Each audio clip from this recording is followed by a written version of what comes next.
Hey y'all, Left Behind chapter 4. Let's get into it. So, in this chapter is the first time somebody actually mentions the rapture to Buck. So, it was a doctor that was there that offered to fix up Buck's head because remember, he busted his head after he left the plane. And so, this doctor is just chit chatting. And he just like said something about the rapture. He didn't get into any details. He didn't explain what he meant because while Buck was trying to get more information, he kept getting interrupted. And so Buck reaches his messages in New York. He hears from his boss's secretary, and she just tells him things about Hattie's parents, and then tell him about his, that he hadn't get in touch with them or anything. And then Buck is just like, well, no one's giving me theories, but the secretary March was like, please get down to the bottom of it, call us. And so while Buck is like wearing the possibilities around in his head, he finds out that he's thinking about like Cham Rosenwood, so the chemist. So he's like, he said something about this guy named Nicola Carpathia, like he's going around in his mind. So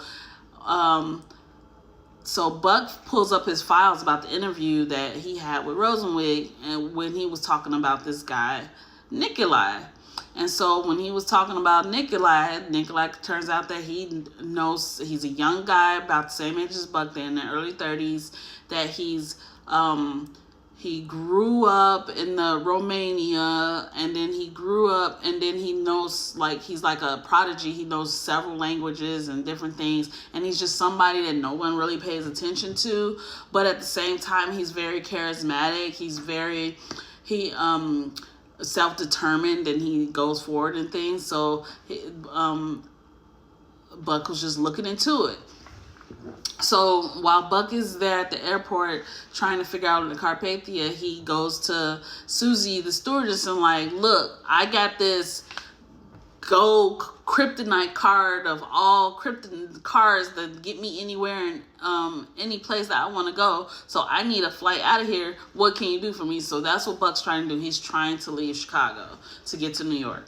And so Susie got a connect. So he hooking it up for her. And then while Buck's doing that, Ray is trying to hitch a ride because the helicopter dropped him off in his neighborhood, but not in his house. So he's trying to get a ride to his house because Mount Prospect is a big city. And so he's trying to get a ride, and some random lady picks him up, takes him home. She was a nice lady, and she just took him home.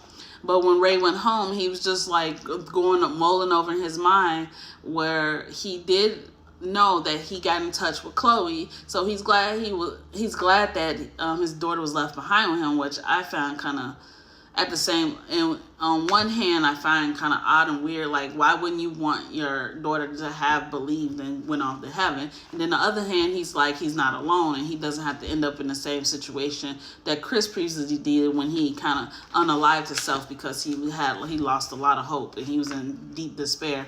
And so Buck's at home. I mean, not Buck. Ray's at home, and he's realizing that certain things that his wife does, because she's like clockwork with the things she does, that these things are not happening. He walks in his house, he smells burnt coffee because she usually has it going. The blinds are closed, or she usually opens it up in the mornings. And the Christian music that she usually plays in the morning is blasting around the house. And so he walks into his sunroom. He finds his son clothes there. He finds it in the bed perfectly like the child was in bed, because he knew his child used to read his Bible. He used to love going to Sunday school and things like that. So his child's not there, but he looked at like Ray's like, I gave my kid all these things. He got snowmobile, he got all these gadgets and stuff, but I wasn't around like I should have been, and now my son is gone to heaven. And then he walks into his room. He's thinking about his wife. He's just really thinking about her. And he finds her in the bed, just her clothes. He just finds her clothes, her locket, her rings, and this nightgown that he always made fun of her about wearing. She only wore when he wasn't home. And she was wearing that night, and then he found it in the bed, and then all he can do was lay in the bed and cry himself to sleep. He was so tired and done with the day, and he was just feeling so out of it, like despair and lonely, because he knew that he should have been listening to her all along, but he just wasn't, and he just didn't. And I can feel his pain. Or like I could try to feel his pain, but that's really gut wrenching to think about, like laying in bed crying because you don't know what else to do. So, talk to you. Tell me your thoughts. Talk to you guys next time. Bye.